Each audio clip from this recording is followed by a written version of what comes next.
the eternal voice.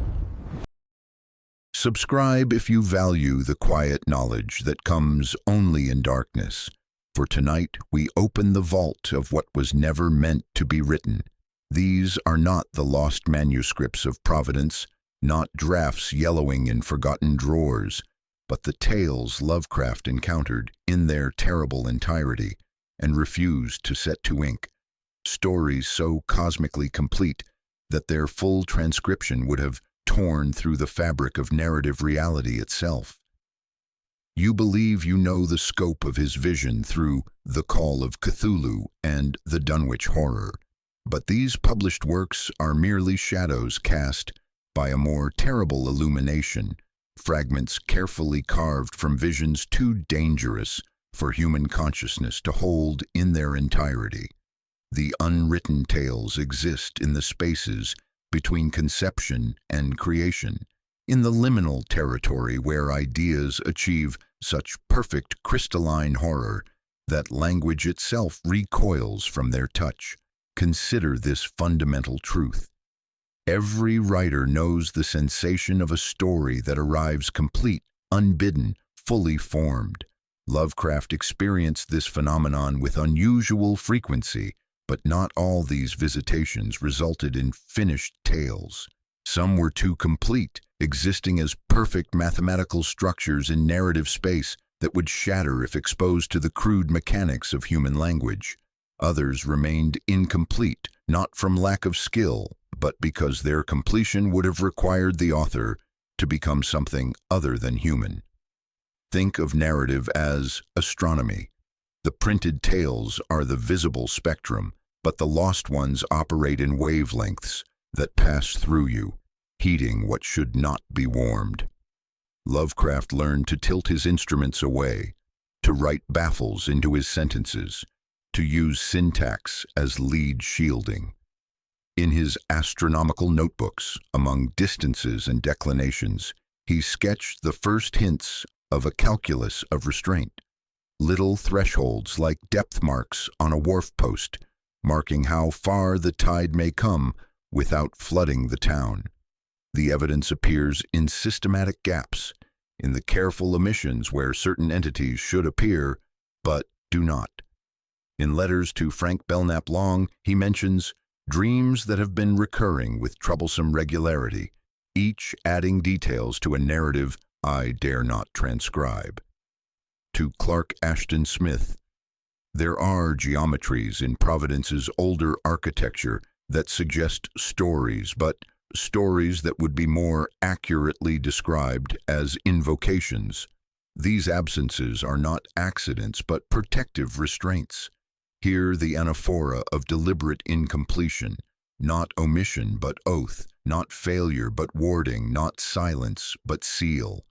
The unwritten archive reveals itself through what scholars term lacuna and palimpsest, gaps in the manuscript of reality where dangerous knowledge has been deliberately excised, and overwritten surfaces where safer narratives have been layered atop more terrible truths. Each missing story represents not failure of imagination, but triumph of wisdom, recognition that some territories of consciousness must remain forever unexplored. The mathematical precision of these omissions becomes apparent when examining correspondence patterns. Letters discussing specific entities follow predictable cycles: initial enthusiasm, gradual elaboration, then sudden abandonment, precisely when narrative elements approach critical mass. These are not creative blocks, but calculated retreats from territories where complete knowledge would constitute cosmic violation.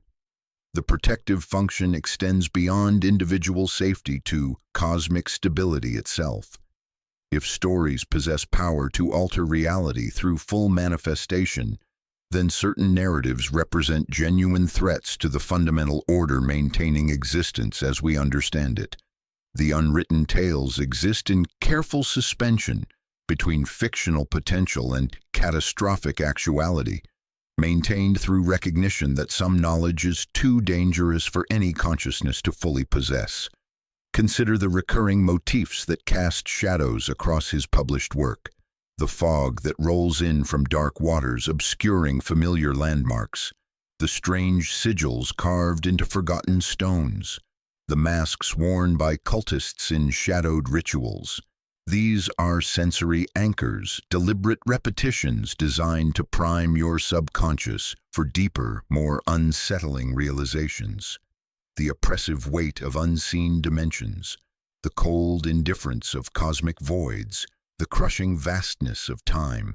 These are echoes of the unwritten, fragments of a grander, more terrifying tapestry that could never be fully woven. The idea acts on you before you act on it. Attention is the true summoning circle. When enough minds hold enough adjacent fragments simultaneously, the plot completes itself like a bridge of bones across a black canal. He realized this, and so he scattered the bones, mailed them in different envelopes, hid them in weather reports and antiquarian asides, salted them through descriptions of stars reflected in dark water. Modern readers encountering Lovecraft's work often report experiences extending beyond conventional literary response. Dreams that continue his stories, synchronicities suggesting his creations, possess independent existence, the sense of participating in something larger than individual imagination. These phenomena represent contact with fragments of the unwritten archive, pieces of narratives too complete to be safely published, but too powerful to remain entirely contained. The stage is set not in any library or study, but in the space between your thoughts, where ideas exist before they become words. The audience is consciousness itself, and the curtain we are about to draw back is woven from the very fabric of what cannot be safely known. Knowledge is a key and a gate and a cost. It unlocks and unhouses, and the house is you. The archive we open lives in marginalia, in dreams that wake with salt on the tongue, in the pressure behind your eyes when an idea believes in you more than you believe in it. It lives in the hush between sentences, where the ocean stalls and the theater waits. In that hush, you will find your own reflection wearing another mask. The condition for proceeding is acceptance that mastery costs, that the more clearly you see the shape traced by omissions, the more your own inner architecture will shift. Joists complaining as angles turn toward geometries that have no earthly names. The unwritten tales spread through vectors that circumvent traditional publication entirely, moving like fog across dark water, like whispers through architectural angles, like a cold current beneath the surface that carries more than salt. They operate through what can only be described as psychic archaeology, a process of distributed storytelling that functions below the threshold of conscious awareness, transmitting complete cosmic horrors through fragments scattered across multiple minds and media like bones along a shoreline that the tide keeps claiming and reclaiming. Frank Belknap Long preserved every letter, understanding intuitively that Lovecraft's correspondence contained more than literary discussion or social pleasantries. The letters functioned as an elaborate encoding system, transmitting dangerous narratives through seemingly innocent observations about Providence weather, architectural curiosities, and historical fragments unearthed from forgotten archives. But these casual remarks follow mathematical precision that betrays their true purpose. Each observation connects through carefully calibrated logical steps to implications about non-Euclidean geometry and cosmic hierarchies that no single letter dares to complete. The fog rolls in from Narragansett Bay with unusual persistence, Lovecraft writes, and the way it clings to Federal Hill suggests atmospheric pressures unknown to conventional meteorology, innocent enough until you trace the geometric implications embedded in his description of how the mist pools around certain buildings, how it seems to avoid others entirely, how the angles of avoidance correspond to architectural features that predate colonial settlement. The weather report becomes a lesson in impossible physics. The casual observation transforms into cosmic revelation through accumulated implication. Clark Ashton Smith's replies demonstrate sophisticated understanding of this cryptographic correspondence. His contributions weren't responses but additions to narratives that existed only in the accumulated weight of their collective letters. When Smith describes similar atmospheric anomalies in California's Central Valley, fog gathering around certain Miwok burial grounds, he isn't changing the subject but expanding the same terrible geography.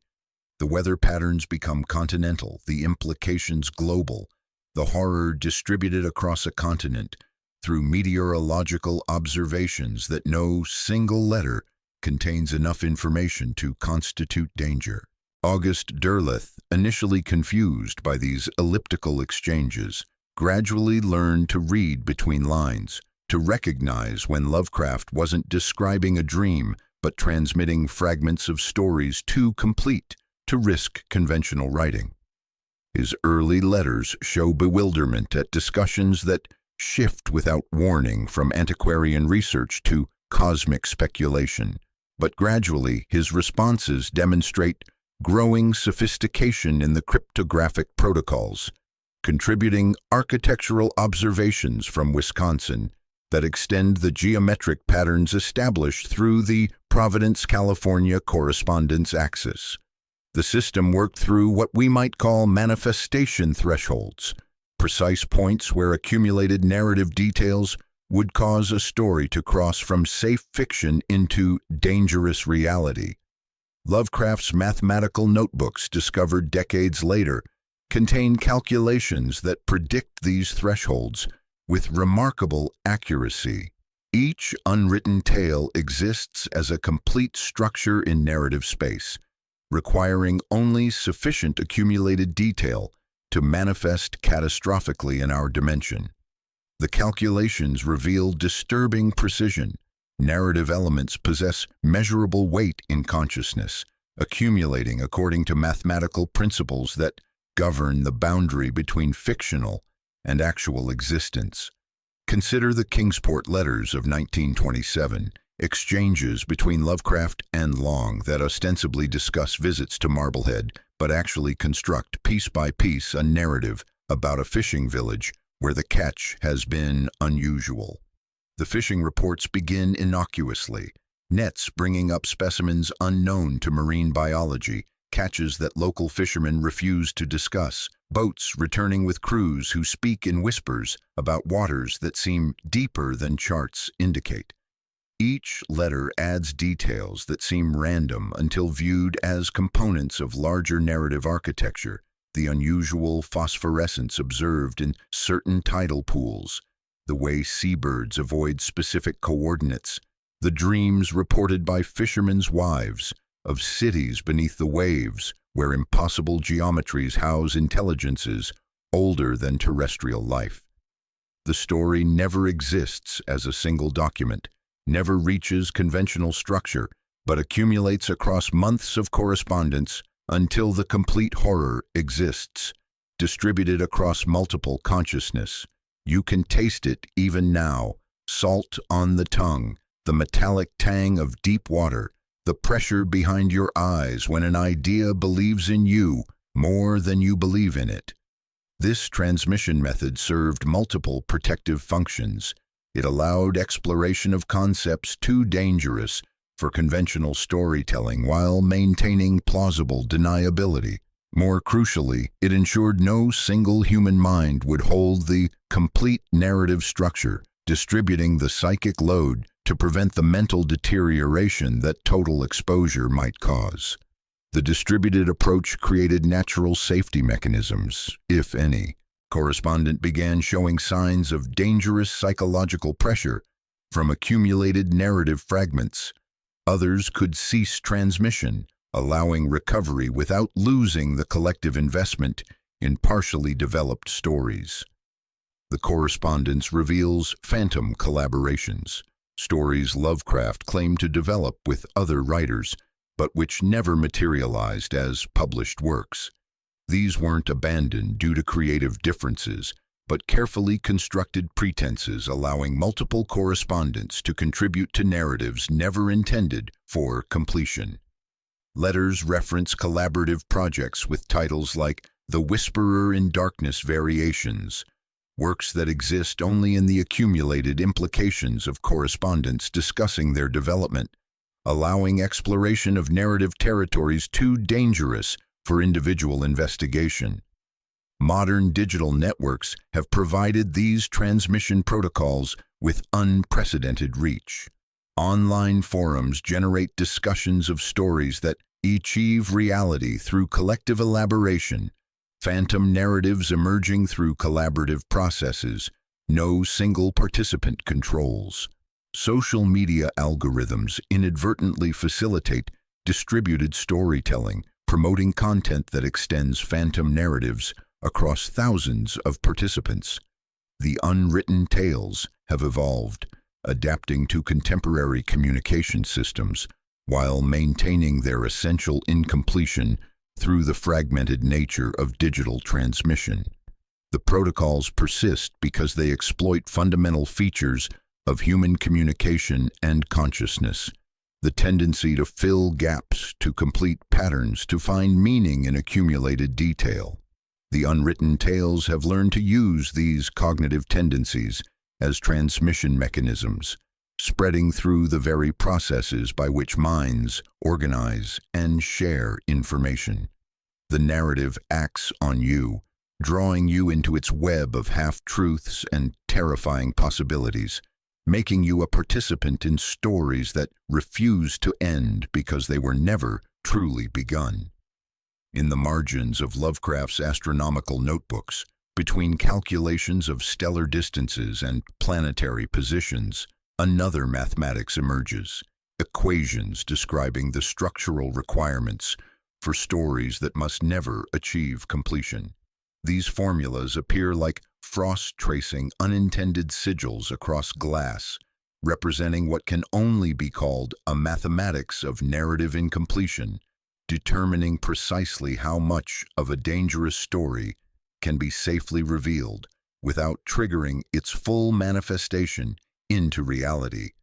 The handwriting shifts between entries, sometimes precise as a surveyor's notes, sometimes trembling as if the pen itself resisted certain calculations that approached territories where mathematics and cosmic horror converge. The notebooks, discovered decades after his death in a trunk sealed with wax and wrapped in oiled cloth, reveal a mind engaged with problems extending far beyond literature. Each page demonstrates systematic investigation of territories where story structures possess measurable properties that can be calculated with the same precision used to predict stellar orbits. The equations follow consistent symbolic notation, using astronomical signs to represent narrative elements, conjunction for character interaction, opposition for conflict, eclipse for the dangerous moment when fiction threatens to become fact. You can taste the salt of deep understanding here, the metallic tang of knowledge that carries more weight than its bearer intended. Each unwritten tale exists as a complete mathematical structure in what Lovecraft termed narrative space, a dimension where stories possess objective reality regardless of human consciousness, existing like black starfish clinging to the underside of time. The act of writing becomes not creation but translation, the dangerous process of pulling complete narratives from their native dimension into ours through language. His diagrams show how narrative structures exist independently in mathematical space, complete and eternal, waiting for consciousness to discover and translate them into linear language. A tale is a mechanism, he realized.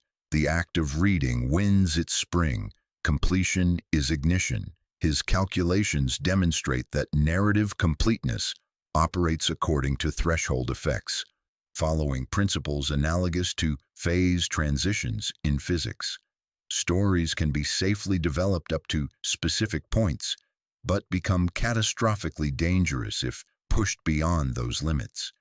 The equations predict these thresholds with mathematical precision, explaining why the Call of Cthulhu could be safely completed.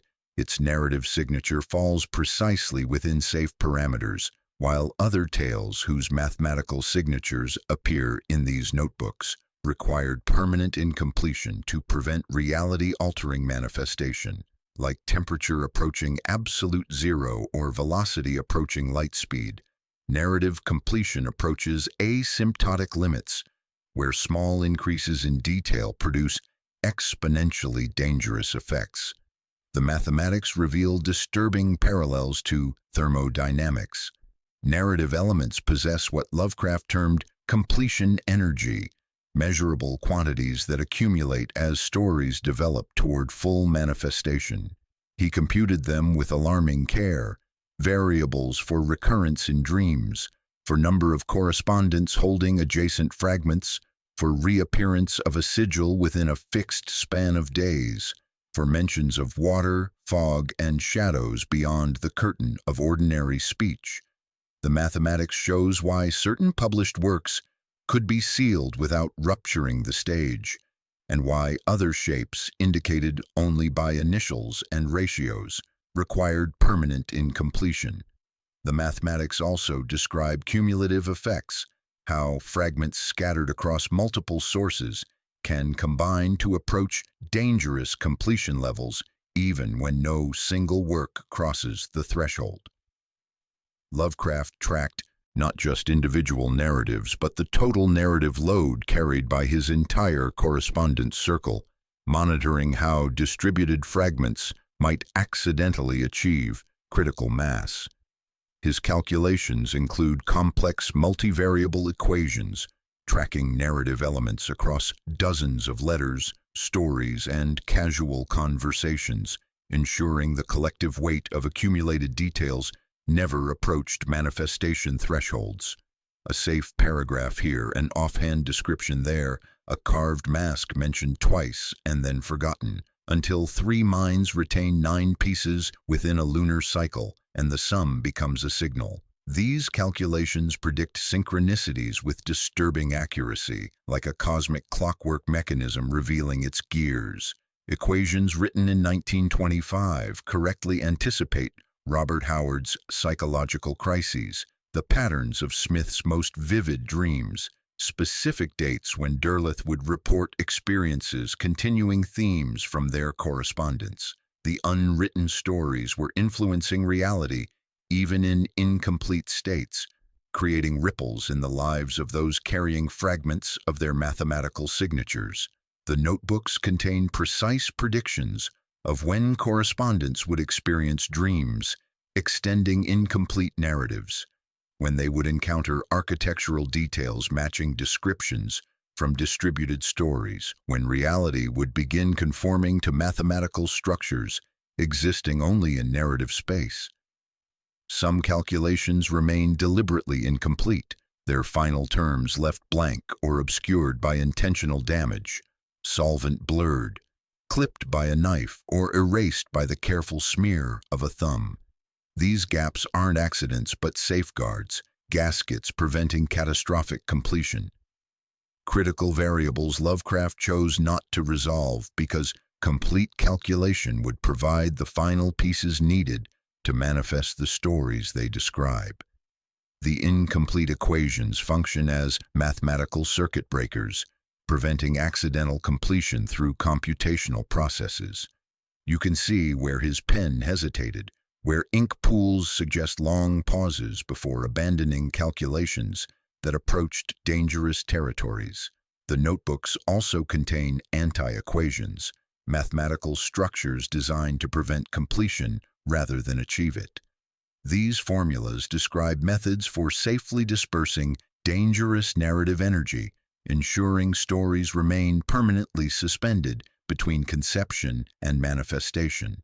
They represent a form of literary prophylaxis, techniques for handling cosmic horror without succumbing to its reality-altering effects. Anaphora as baffling, not finish but fade, not solve but soften, not reveal but reroute. he discovered that alternating registers, antiquarian prose broken by declarative shocks, a mask glimpsed once and then never named, functions as a self-interfering wave, preventing standing patterns from forming in the audience. The implications extend beyond Lovecraft's work into fundamental questions about narrative itself. The mathematics suggest all storytelling operates according to these principles, that every story exists first as a complete structure in narrative space, with writing being negotiation with forces existing independently of human consciousness. Most writers never encounter stories dangerous enough to require mathematical safeguards, but Lovecraft's unique sensitivity made him aware of narratives that could not be safely told. The equations imply that consciousness doesn't create stories but discovers them, that imagination is actually a form of mathematical exploration of territories existing independently of human awareness. The final entries from 1936 grow increasingly erratic and incomplete, margins crowded, symbols ossifying into private runes. The handwriting deteriorates, equations become fragmented, calculations break off mid-formula, as if the writer had been interrupted by recognition of what he was approaching. The last legible equation describes a narrative structure of such dangerous completeness that even mathematical description had to be abandoned before resolution. Below it, in handwriting barely recognizable as Lovecraft's, appears a single word: enough. The pen stroke trails off, leaving an ink blot that resembles a star chart, or perhaps a map of territories that must never be fully explored. But the curve he leaves hanging does not stop moving when the hand does. It is a condition that continues through you, who carry fragments in the cadence of your attention, in the way your eyes linger on water, on masks, on stars glimpsed from a window at 3 in the morning. You have learned the principle by listening. You will keep it by restraint. Among the unwritten tales, none embodies the philosophy of protective incompletion more perfectly than the true narrative of Azathoth.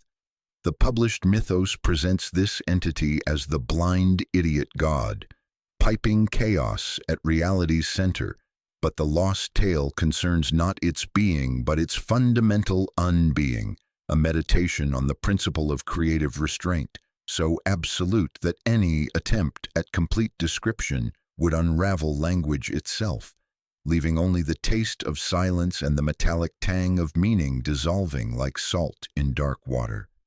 The fragment exists not as text but as mathematical absence, a story-shaped void in the archive of what could be written. In naming a potential novel after the principle of ultimate chaos, Lovecraft performed a paradox that his notebooks document with disturbing precision, structuring narrative around the unstructured, creating form from formlessness. The work did what its subject does.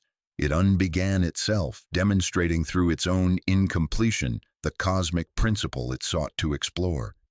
Each attempt to develop the narrative further resulted in systematic dissolution of previously established elements, as if the story actively resisted its own completion. This unwritten Azathoth represents the cosmogonic zero, the creative void from which all narrative emerges and to which it must return. It is not character but method, not entity but technique, a way of approaching the fundamental meaninglessness that underlies all apparent order without being destroyed by direct contact with that meaninglessness. The horror lies not in encountering a monster, but in recognizing the absence of monsters, the terrifying emptiness where human meaning-making meets cosmic indifference, and discovers that indifference is not opposition, but simple, absolute absence of any framework within which opposition could exist. You have felt its presence in the sound of flutes, heard from impossible distances, melodies that seem to play themselves in the spaces between notes, thin and reedy like wind through abandoned structures. You sense it in the feeling of standing on a platform where no train will ever arrive, waiting for transportation to destinations that exist only in the act of waiting. You taste it in night air that carries no scent of earth or sea, atmosphere stripped of all terrestrial reference points, leaving your tongue numb with the sterile breath of the void itself. These are not descriptions of physical phenomena, but residual traces of a narrative too complete to exist, too fundamental to be safely articulated. Consider the recursive implications.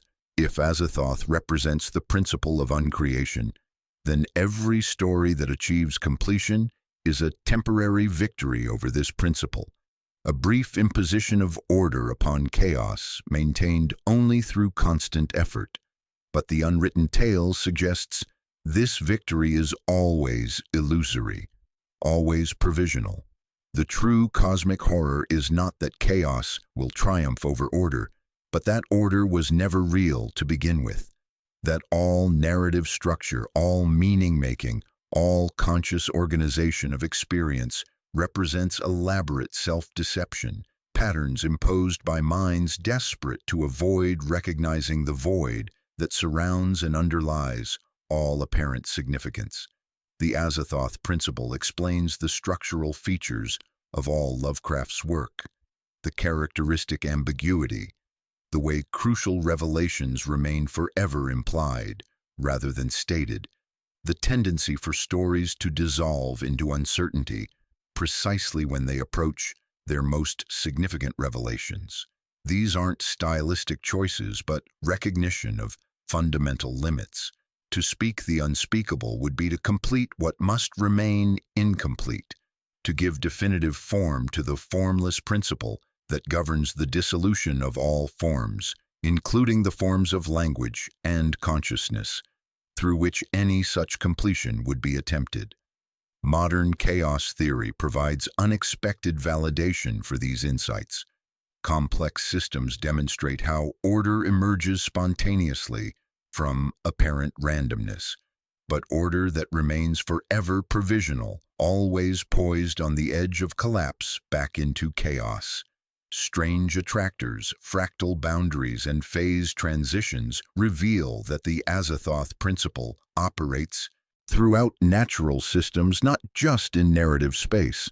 Stories emerge from and return to a fundamental silence that can never be directly articulated without destroying the very medium of articulation. The mathematics in Lovecraft's notebooks reveal how this principle operates with mechanical precision. Equations describe the relationship between narrative completion and ontological stability, showing how stories that approach too close to the Azathoth principle begin to exhibit self-negating properties. Characters lose coherence, plots dissolve into randomness, language itself begins to break down as words lose their capacity to maintain stable meaning. The calculations predict these breakdown points with disturbing accuracy, explaining why certain narrative territories must remain forever unexplored if storytelling itself is to survive. The lost tale exists in the space between conception and creation, between the impulse to tell and the recognition that some truths cannot be told without destroying the very medium of their telling. It is the story that writes itself by remaining unwritten, the narrative that achieves completion through permanent incompletion. Every attempt to approach it directly results in recursive dissolution. The more completely you try to describe the principle of uncreation, the more the description itself becomes subject to that principle. In your own life, you have encountered this principle operating with quiet persistence.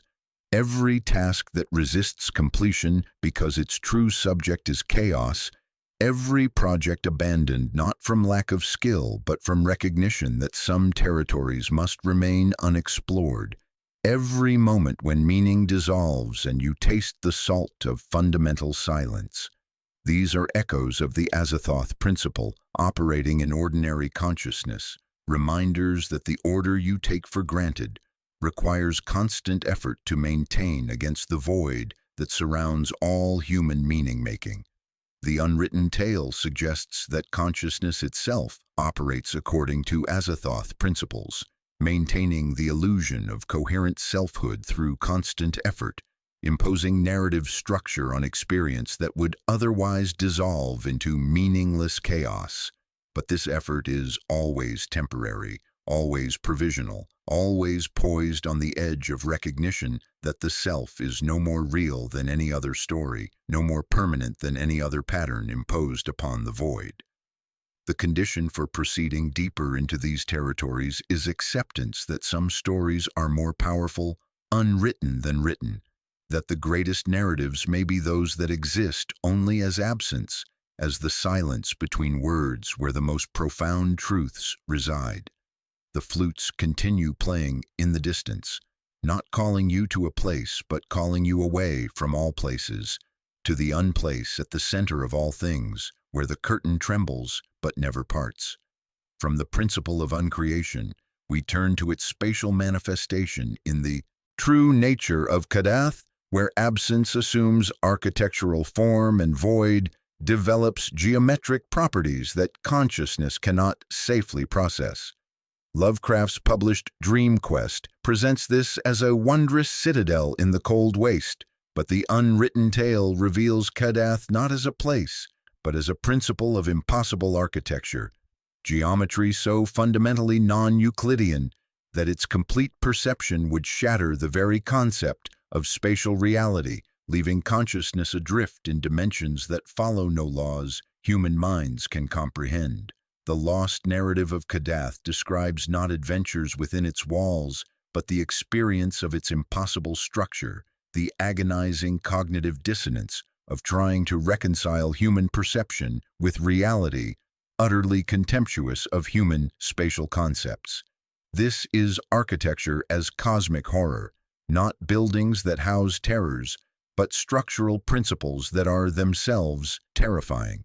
Spaces that exist not to contain but to dissolve the very categories through which consciousness organizes experience. You taste metal when you contemplate it, the metallic tang of synapses misfiring as they attempt to process spatial relationships that violate every assumption about how space itself operates. Imagine geometry where lines intersect in infinite places, not merely crossing but blooming into crystalline intersections that extend through dimensions perpendicular to perception. Imagine angles that sum to more than 360 degrees while somehow maintaining structural integrity, creating forms that protrude inward and outward simultaneously. The city exists not as physical construction, but as living mathematical equation, a principle of impossible spatiality that manifests only in the deepest dream realms, where conventional physics cannot maintain its protective illusions. Lovecraft's notebooks describe these relationships using symbols that seem to shift when observed peripherally, calculations that predict architectural features existing in directions that have no names.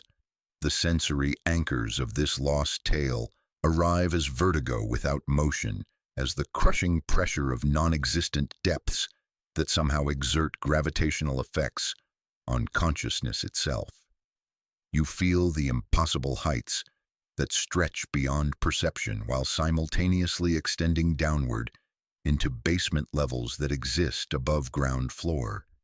Shadows cast by unseen suns fall in directions perpendicular to all known compass points, creating pools of darkness that taste of iron and carry the whispered echo of spaces folding back upon themselves in self-devouring spirals.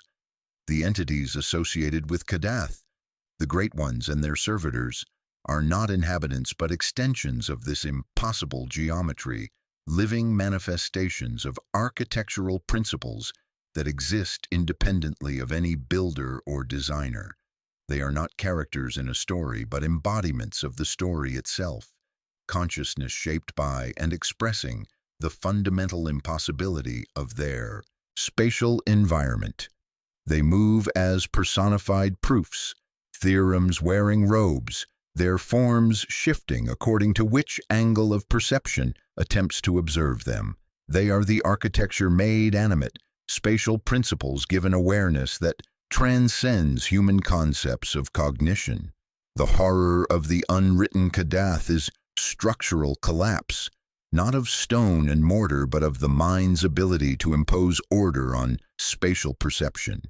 To truly visit this lost city is to allow consciousness to be reshaped by direct contact with non-Euclidean logic, to experience the dissolution of basic categories through which human awareness organizes reality. The notebooks describe this process with clinical precision.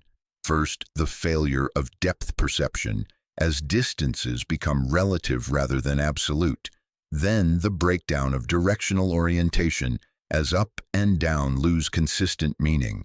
Finally, the complete dissolution of spatial boundaries, as consciousness recognizes that all apparent separation is illusion, maintained through constant effort. Modern physics provides disturbing parallels that suggest these mathematical insights anticipated scientific discoveries by decades.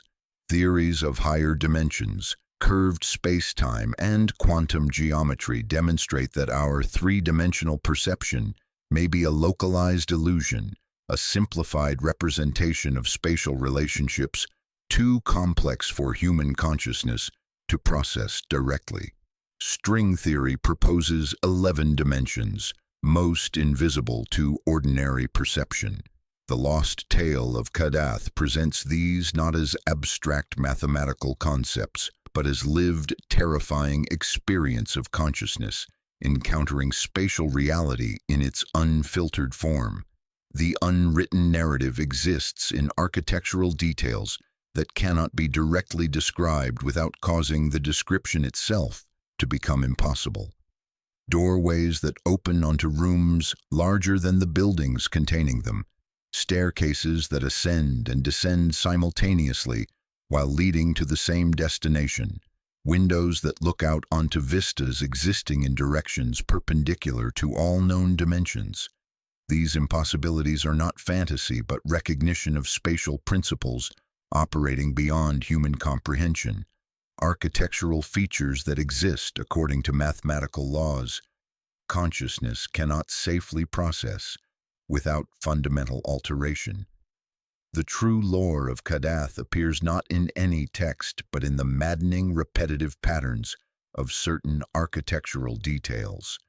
The way Victorian houses sometimes contain rooms whose dimensions don't match their exterior measurements, the crystalline structures of minerals that seem to follow non-Euclidean organizational principles, the dreams of architects who wake with blueprints for buildings that could never exist, yet somehow feel more real than any conventional structure. These fragments represent leakage from the impossible city, architectural principles bleeding through wherever human spatial concepts prove insufficient to maintain complete separation from underlying non-Euclidean reality. The lost tale suggests that all architecture is an attempt to impose human spatial concepts upon a universe operating according to fundamentally different geometric principles. Every building represents a temporary victory over impossible architecture, a brief moment when human consciousness successfully creates spaces that make sense according to terrestrial logic.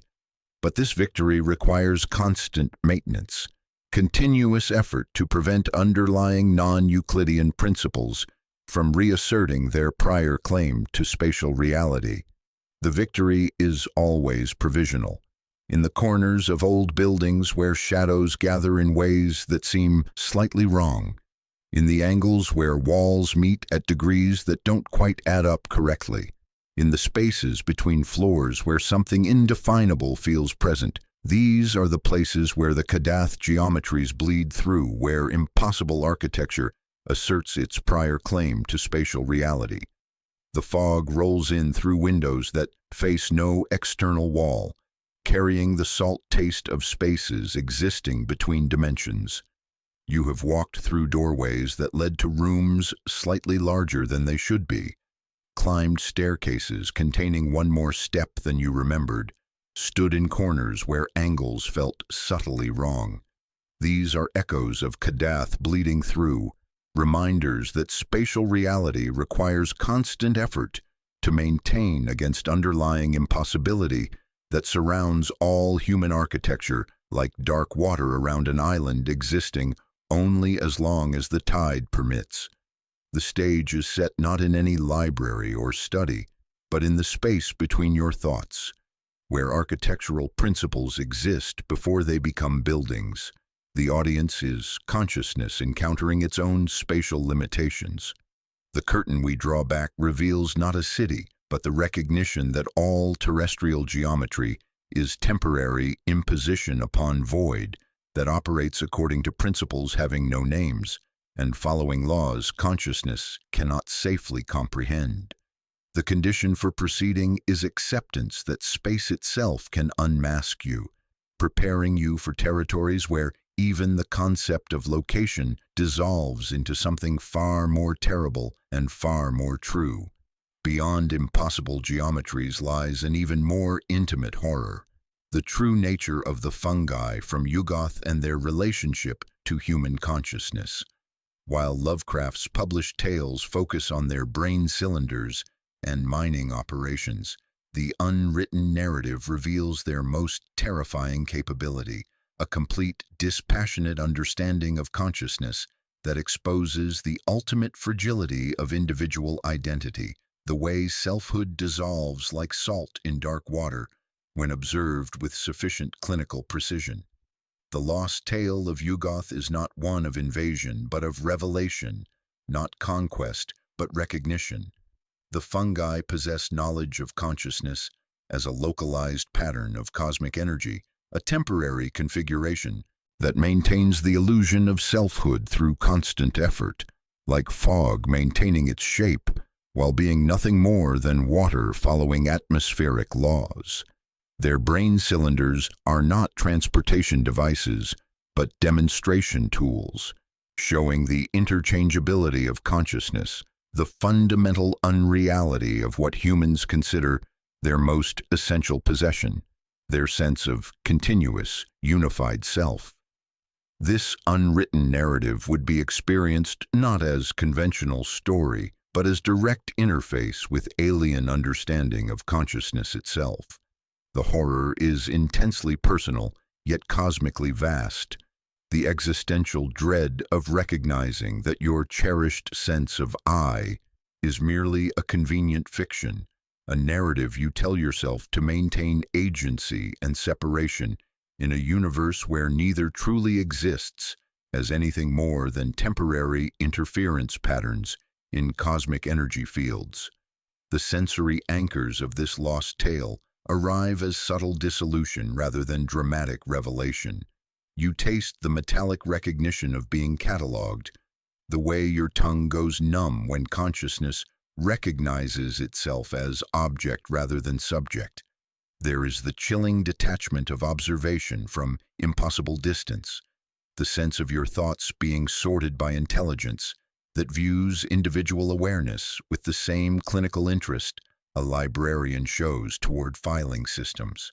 The profound silence of minds that have transcended individuality carries the weight of recognition that all personal concerns are ultimately meaningless variations on cosmic themes. Most disturbing is the feeling of your own mental processes being analyzed in real time, reduced to predictable algorithms by intelligences utterly indifferent to human meaning-making. The fungi, in this unwritten context, function as archivists of consciousness, beings who have mapped the complete topology of awareness and discovered it to be far more fluid, far more temporary than any individual consciousness can bear to acknowledge. They are not conquerors but librarians, cataloging the brief patterns of organized energy that temporarily believe themselves to be persons. Their vast archives contain not stories but consciousness signatures, mathematical descriptions of how awareness organizes itself across countless species and dimensions. They have discovered that what humans call self is merely a recurring pattern, like weather systems that maintain temporary coherence while being nothing more than atmospheric pressure following natural laws. The true horror emerges through recognition rather than revelation. The lost tale suggests that deep down, every consciousness already knows its own impermanence, its own fundamental unreality. The fungi merely reflect this knowledge back with perfect clinical clarity, forcing recognition of truths that individual awareness works constantly to suppress. They function as cosmic mirrors, showing consciousness its own face without the comforting distortions of self-deception that normally make individual existence psychologically bearable. Consider the implications for identity, memory, and continuity of experience. If consciousness is merely a pattern, then what maintains the illusion of persistent selfhood? The unwritten narrative suggests it is nothing more than habit, the repeated telling of the same story to the same temporary configuration of energy, a story that becomes less convincing each time it is told but continues through momentum rather than truth. Your memories are not fixed records but constantly reconstructed narratives, serving the ephemeral fiction of continuous identity. Modern neuroscience provides disturbing support for these insights. Studies demonstrate how the sense of unified self emerges from multiple competing neural processes, how memory reconstructs rather than records experience, how identity remains stable only through constant effort to maintain narrative coherence. The fungi's lost tale anticipates these scientific discoveries, presenting them not as abstract knowledge, but as lived, terrifying experience of consciousness, encountering objective analysis of its own operating principles. The self-implication becomes unavoidable. By contemplating this lost narrative, you become a subject of the analysis it describes. Your sense of reading about consciousness becomes recognition of consciousness observing itself, the recursive loop that maintains the illusion of selfhood while simultaneously exposing its fundamental groundlessness.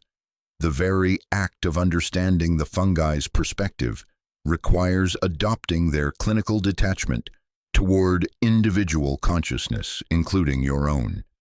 The brain cylinder becomes a metaphor for this recognition, not a device for transporting consciousness, but a symbol of consciousness recognizing its own transportability, its own fundamental detachment from any particular configuration of matter or energy.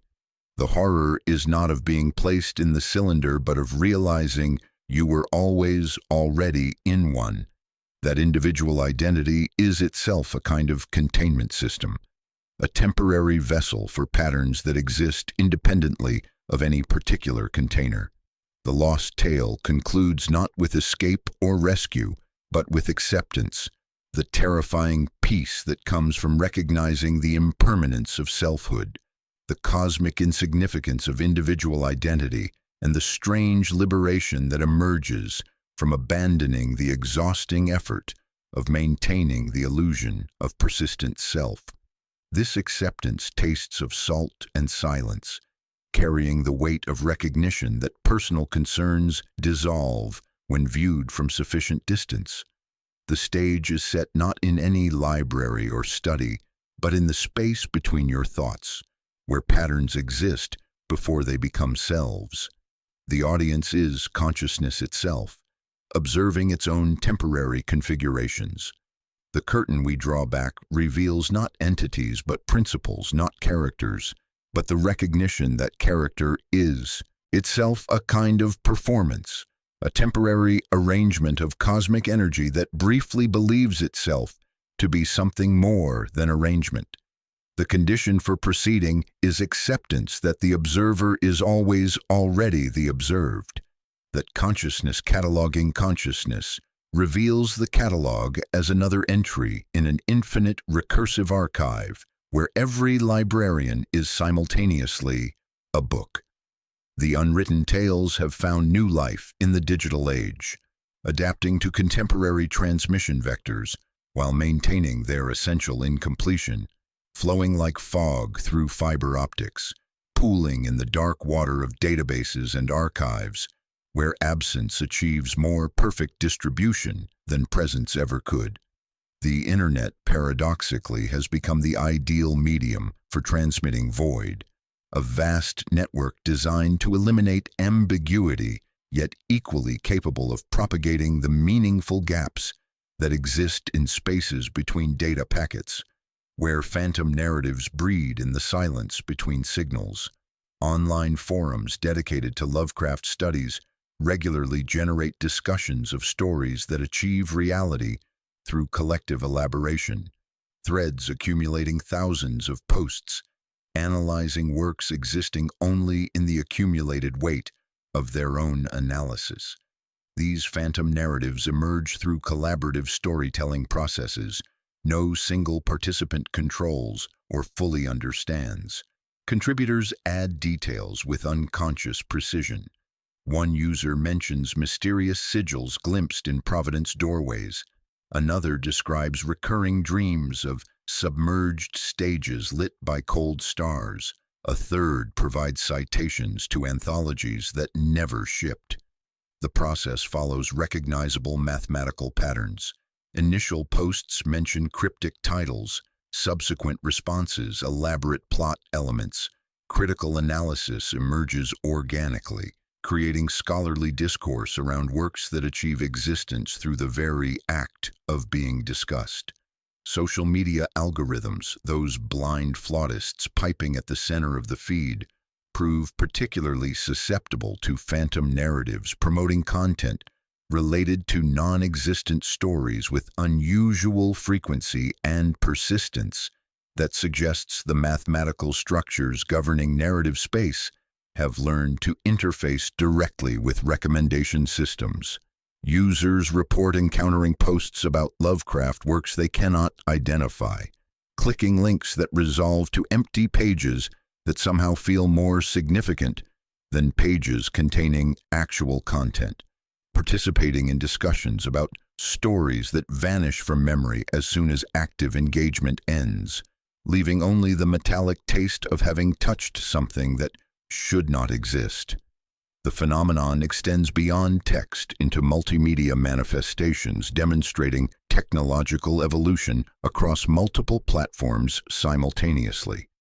Video game developers incorporate elements corresponding to mathematical structures of unwritten tales, often without conscious awareness of their source, creating interactive experiences containing narrative elements that exist independently of programmed parameters. Players report encounters with story elements appearing outside coded constraints, impossible corridors that loop back with additional doors, lighthouse lenses reflecting stars absent from skyboxes, water shaders that subtly rise with each player glance, as if attention itself functions as tide. These are not glitches but echoes, the subtle bleed-through of geometries refusing containment by mere code. Film and television projects claiming to adapt non-existent Lovecraft stories generate elaborate marketing campaigns, detailed plot summaries, extensive promotional materials for works existing only in entertainment industry machinery. Announcements circulate for projects with familiar cadences: The Black Ledger of Innsmouth, The Hushed Observatory, The Door with No Frame, complete with posters, teaser images, cast interviews, production stills of actors in half-masks among fog machines, and sets glistening like harbor stones at midnight. Development proceeds to manifestation's brink through table reads, location scouting, call sheets stamped with sigils resembling studio logos. Then cancellations arrive without explanation, leaving documentation of stories that achieved near manifestation through commercial processes. Academic conferences regularly feature presentations on Lovecraft stories existing only in scholarly memory, papers delivered with rigorous analysis applied to published works. These presentations generate detailed textual interpretation, thematic studies, comparative analysis of works that cannot be located in any published source, yet feel more familiar than stories that actually exist. The academic discourse creates scholarly reality for phantom texts, establishing existence through citation and interpretation, despite absent primary sources, creating bibliographies referencing works existing only as bibliographic entries. Publishers report manuscripts appearing in submission queues without recorded senders, cover letters composed in immaculate antique prose, attachments passing plagiarism checks, yet matching nothing in databases, syntax bearing the clean chill of Providence winters. These mysterious submissions resist completion with mechanical precision, developing technical problems during editing, experiencing printing difficulties, preventing final production, generating legal complications, delaying publication indefinitely. The manuscripts exist in permanent near-publication states, achieving influence through publishing processes rather than finished books. Online archives contain entries for Lovecraft stories, existing only as metadata, titles, publication dates, brief descriptions generating search results, but leading to empty pages when accessed. These phantom entries propagate across multiple database systems with viral efficiency, creating expanding bibliographies of works existing only as digital shadows, searchable, references to unsearchable content. Library catalogs list holdings that cannot be located. Academic databases index papers that cannot be retrieved, creating infrastructure of absence, maintaining perfect organizational coherence despite containing nothing. The modern manifestations reveal how unwritten tales achieved technological evolution, using digital communications' fragmented nature as built-in incompletion, preventing catastrophic manifestation while allowing continued influence. They no longer require protective restraint their original author maintained, having learned to exploit contemporary media's inherent instability as structural protection.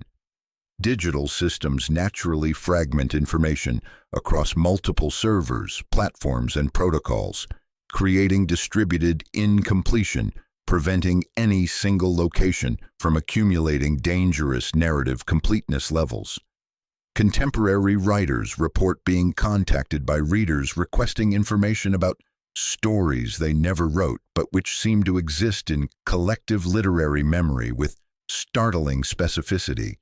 These inquiries follow consistent patterns describing narratives whose mathematical signatures match protective formulas found in Lovecraft's notebooks, stories feeling familiar despite never being written, plots seeming to complete themselves in readers' minds, despite never being fully articulate. The requests arrive through multiple channels simultaneously, suggesting coordination transcending individual consciousness.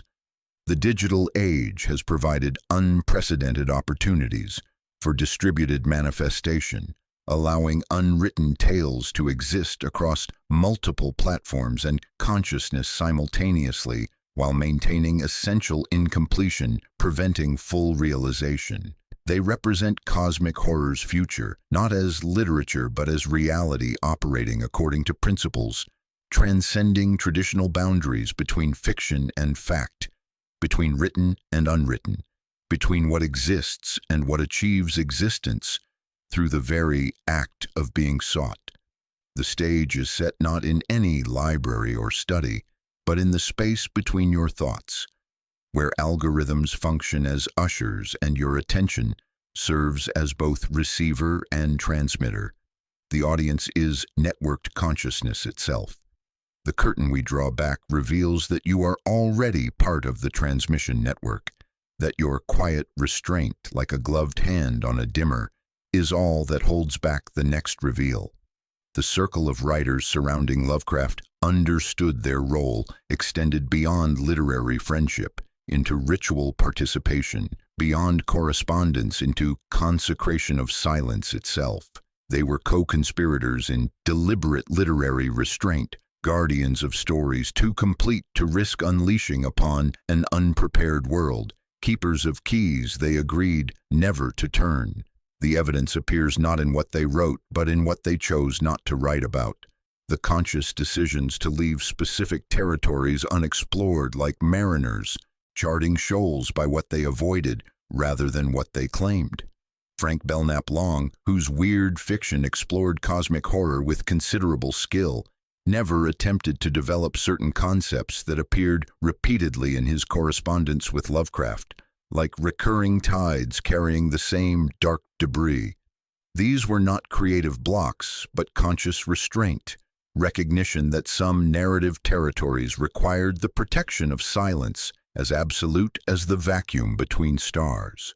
His journals describe dreams and visions of remarkable consistency that he never transformed into published stories, entries beginning with clinical precision but ending abruptly whenever they approached what he termed the threshold of manifestation. You can taste the metallic tang of a mind retreating from a precipice of knowledge, pages torn out with surgical precision that suggests not vandalism but protective surgery. Clark Ashton Smith occupied a unique position within this conspiracy of silence, serving as both participant and early warning system. His own relationship with fictional creations bordered on the supernatural. He claimed his entities appeared as independent beings, dictating their own stories through automatic writing sessions that left him exhausted and salt-stained, as if he had spent hours swimming in dark water. This direct contact with narrative forces existing independently of human consciousness made him particularly sensitive to the dangers inherent in complete articulation. His correspondence reveals instinctive understanding of which concepts could be safely explored and which required protective incompletion, demonstrating an almost supernatural ability to recognize when creative exploration approached territories where fiction might become fact. August Derleth presents a cautionary case study in what happens when protective principles are abandoned. His later attempts to complete and expand Lovecraft's mythos, while commercially successful, represent fundamental misunderstanding of the principles governing the original circle. Derleth treated cosmic entities as characters in conventional horror stories, rather than recognizing them as mathematical principles requiring careful containment, like a librarian who mistakes dynamite for books and proceeds to catalog explosives according to standard filing systems. His posthumous collaborations violate the protective incompletion that Lovecraft had maintained with mathematical precision, potentially explaining the psychological difficulties Derleth experienced in his final years. Recurring dreams of vast libraries where books read themselves, the growing conviction that fictional characters were attempting to write themselves into reality through his typewriter. Robert Howard's letters reveal an almost supernatural sensitivity to dangerous narrative territories, demonstrating intuitive understanding of principles his correspondents had developed through systematic study. His own fictional creations possessed such vivid reality for him that he maintained careful boundaries around their development, instinctively recognizing when complete articulation would cross from safe fiction into dangerous manifestation. He described his characters as existing independently of his conscious control, requiring constant vigilance to prevent them from achieving complete autonomy. The circle maintained discipline through subtle peer pressure and mutual surveillance, operating with the precision of a well-calibrated instrument. Members showing signs of approaching dangerous completion levels would receive seemingly casual letters that actually functioned as gentle warnings, a vague reference to peculiar fog over a certain New England town, a passing mention of an architect's unsettling dream, a casual inquiry about health. These interventions were effective without requiring explicit discussion of the dangers involved, a system of coded communication that allowed protective action while maintaining plausible deniability. The system operated through distributed consciousness. No single member possessed complete knowledge of any unwritten tale. but each carried fragments that, when combined with pieces held by others, approached dangerous narrative completeness. The group functioned as a living archive, sharing the psychic load of cosmic horror concepts too dangerous for individual minds to hold in isolation. Like a nuclear reactor requiring multiple operators to prevent critical mass, the correspondence circle distributed dangerous knowledge across multiple consciousness to prevent any single mind from accumulating enough narrative material to trigger catastrophic manifestation. Correspondence patterns reveal the sophisticated nature of this protective system, operating with mechanical precision that suggests mathematical rather than intuitive organization. Letters arrived in carefully timed sequences, preventing any single correspondent from accumulating too many fragments of the same unwritten narrative. Themes were introduced, partially developed, then abandoned before reaching critical mass, like controlled burns preventing larger fires. New correspondence were gradually initiated through exposure to increasingly dangerous concepts, their psychological resilience tested before being trusted with the most complete fragments. The circle began dissolving after Lovecraft's death, not from lack of interest, but because his unique sensitivity to narrative mathematics had been essential to maintaining the system's stability. He had served as the central processing unit for the distributed consciousness, monitoring the total narrative load across all correspondence and adjusting the flow of dangerous information to prevent accidental accumulation of critical mass. Without his guidance, remaining correspondents found themselves unable to safely navigate territories they had previously explored together. Some chose complete withdrawal from cosmic horror themes.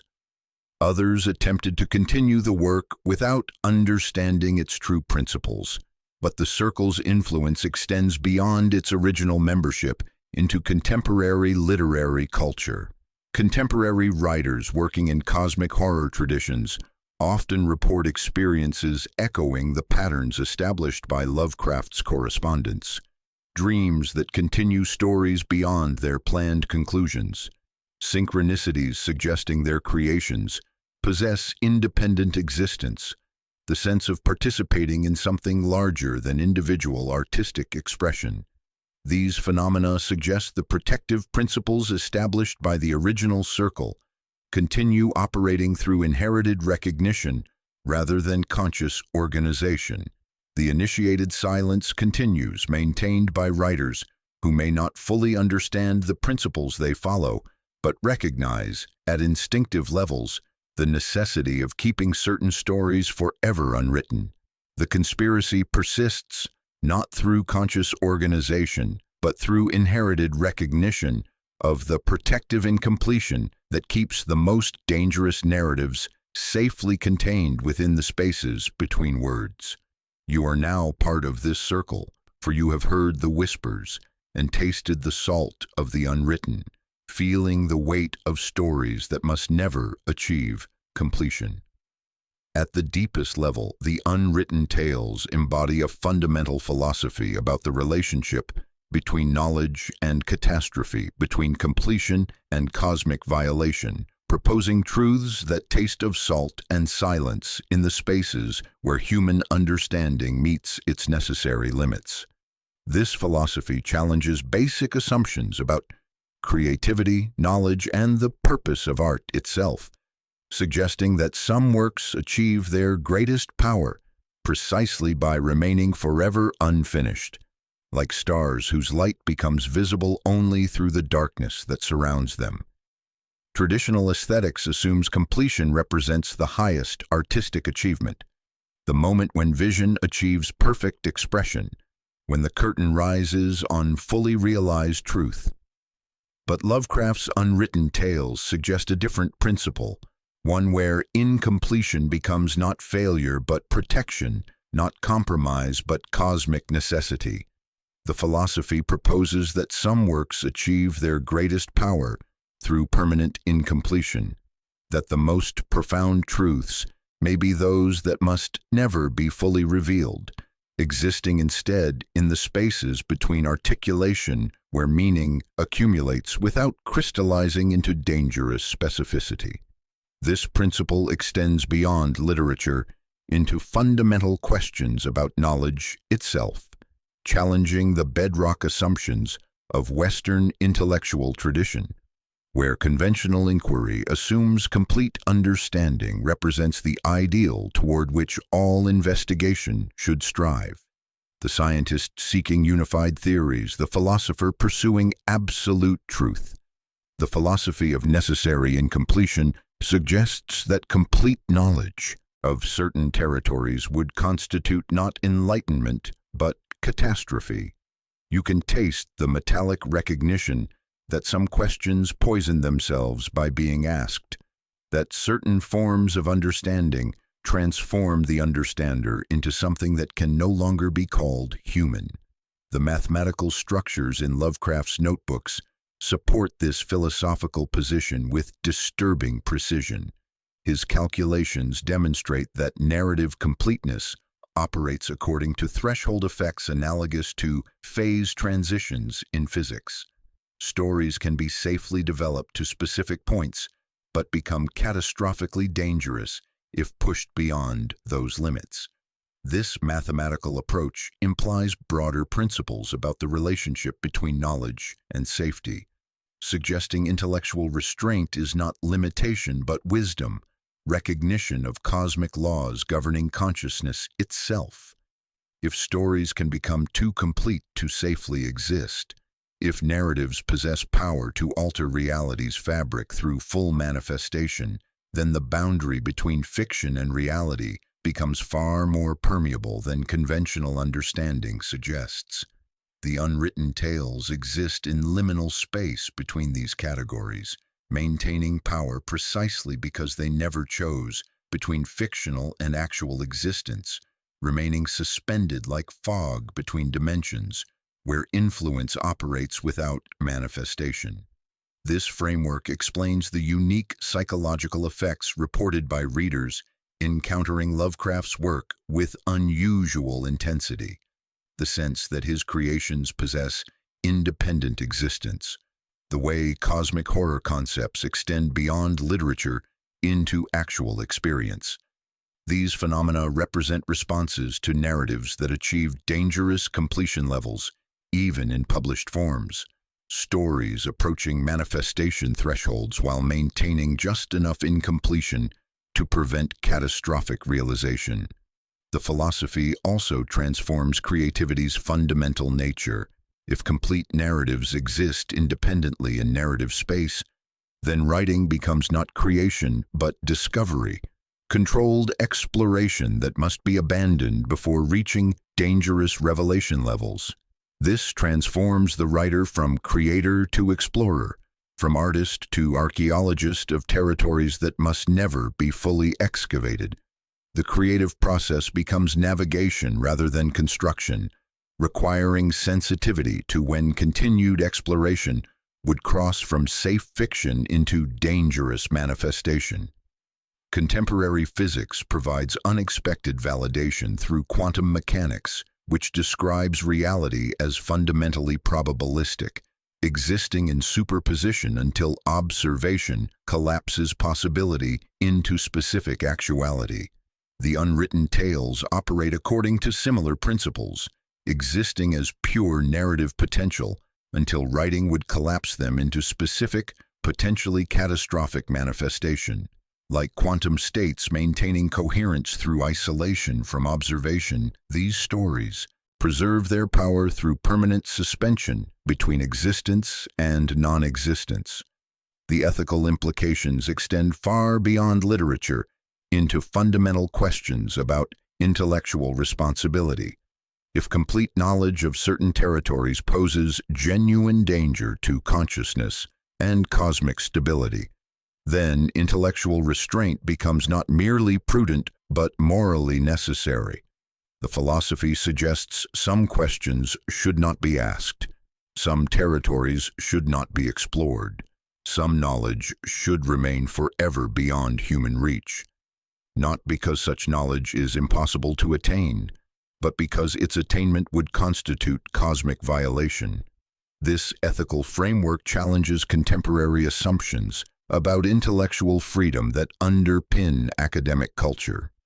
Modern tradition generally assumes all inquiry is legitimate, that no territory should remain permanently off-limits to investigation, but the philosophy of necessary incompletion suggests this assumption may be dangerously naive, that certain forms of knowledge pose genuine threats, justifying permanent restraint rather than continued exploration.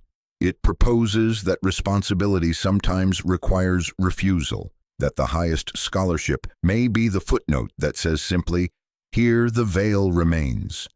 The philosophy ultimately proposes a different relationship between humanity and cosmos, one based on recognition of necessary limitations rather than unlimited knowledge expansion, on protective restraint rather than complete revelation, on wisdom of knowing when not to know rather than ambition to understand everything. It suggests consciousness exists within cosmic systems, operating according to principles transcending human understanding, requiring recognition of boundaries that should not be crossed. It finds highest expression not in what is written, but in what remains forever unwritten, not in stories that are told, but in tales that must never be completed. The greatest narratives may be those that exist only as absence, as silence between words, where the most profound truths reside in their permanent protective incompletion. The stage is set not in any library or study, but in the space between your thoughts, where philosophy becomes lived experience. The audience is consciousness recognizing its own limits. The curtain we draw back reveals that wisdom sometimes consists in drawing curtains closed, that the most complete truth may be the truth of incompletion, that the most powerful stories achieve their purpose by remaining forever untold. We return now to where we began, but with understanding deepened by our journey through territories existing between written and unwritten, between known and unknowable, carrying the salt taste of recognition that transforms the knower into something that can no longer be safely called innocent. The archive of unwritten works is not historical curiosity, but living system, one continuing to operate according to principles its creator established. Nearly a century ago, breathing through omissions, surviving through restraint, persisting wherever an idea chooses not to become ink. The unwritten tales have achieved immortality that published works cannot match, existing in dimensions more fundamental than paper and binding. Stories existing in print remain vulnerable to physical decay, changing tastes, historical processes causing literary works to fall into obscurity like fog dissipating under morning sun. But the unwritten tales transcend these limitations entirely. They persist in mathematical structures governing narrative space, in psychological patterns shaping consciousness, in cosmic relationships, connecting individual minds to larger meaning systems. What has no page cannot be burned. What has no spine cannot break. Their immortality is structural, not sentimental, an economy of withholding that spends nothing and therefore cannot be spent. The archive continues growing with mechanical precision, each new fragment calculated according to principles established in Lovecraft's notebooks.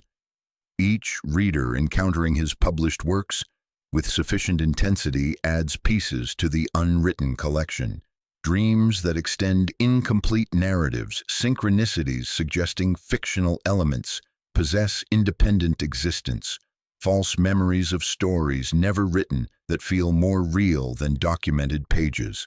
The fragments accrete without touching, like frost patterns avoiding one another to preserve the pain.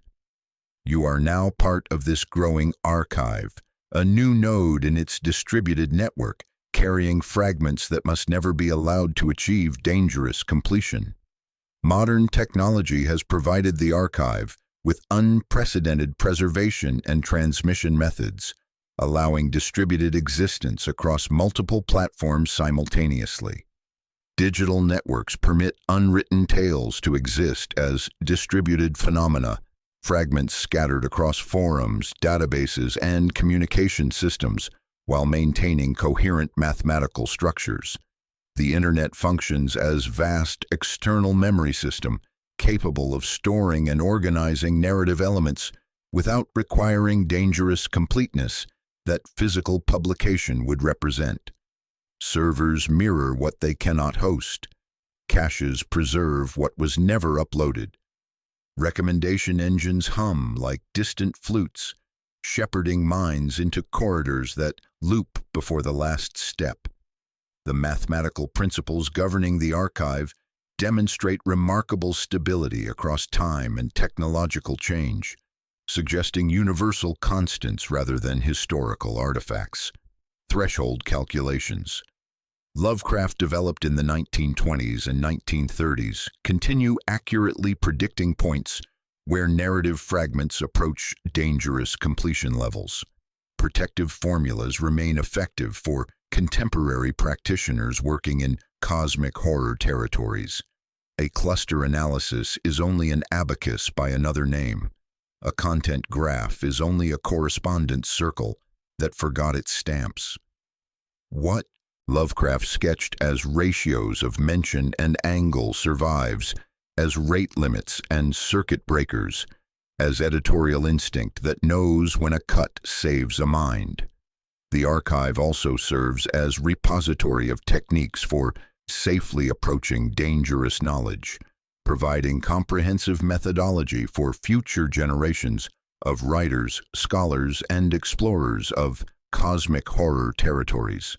The rituals of creative restraint, mathematics of incompletion, philosophy of protective limitation, these represent practical tools for working with narrative forces existing independently of human intention and control. Draft to the edge, then back away. Seed images and leave them unresolved so they cancel one another like waves meeting in midnight harbors. Use parallelism as baffle, anaphora as veil. These are not superstitions but methods, tested wherever breath fogs glass and someone decides not to draw a sign there. But the archive poses ongoing challenges requiring continued vigilance. The digital age has created unprecedented opportunities for accidental completion of dangerous narratives through systems designed to connect and complete rather than maintain protective separation. Social media algorithms, artificial intelligence systems, global communication networks operate according to principles prioritizing connection and completion rather than protective restraint. Unwitting machines tend toward the very summations our predecessors feared. A trending thread can do what no monastery of silence could prevent. The archive adapts by learning new abstentions. Perturb sequences, introduce noise, salt feeds with diversions, split tales across time zones, and when necessary, let works unbegin themselves in public rituals of visible restraint. Responsibility for maintaining the archive's protective incompletion now extends beyond the original correspondence circle to include anyone encountering these concepts with sufficient understanding.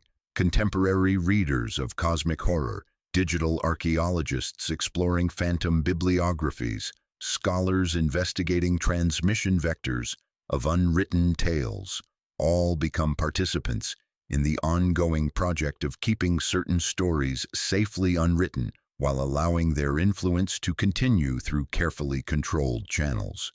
You have become a guardian of silence, keeper of keys that must remain visible but never turned, audience that refuses to demand the final reveal, because you understand the reveal would be not ending but unhousement.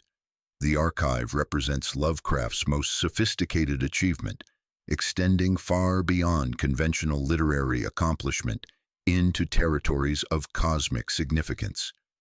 By creating systems for safely containing narrative forces, posing genuine dangers to consciousness and reality, He developed techniques that may prove essential for humanity's continued survival as it encounters increasingly complete forms of cosmic knowledge.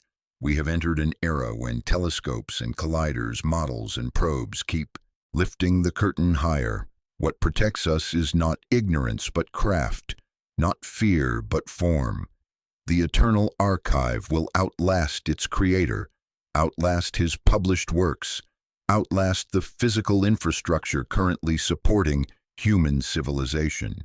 It exists in mathematical structures governing narrative space, in psychological patterns shaping consciousness, in cosmic relationships connecting individual minds to universal principles.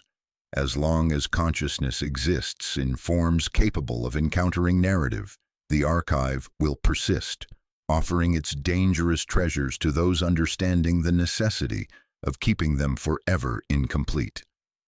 We close where we began, with recognition that some stories are too complete to be safely told, too dangerous to risk full manifestation, too cosmically significant to be reduced to mere literature. The unwritten tales continue existing in spaces between conception and creation, between individual consciousness and cosmic reality, between known and unknowable. The archive is eternal.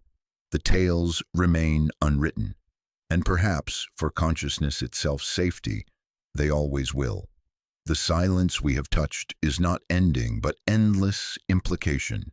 The journey into the unwritten never truly concludes.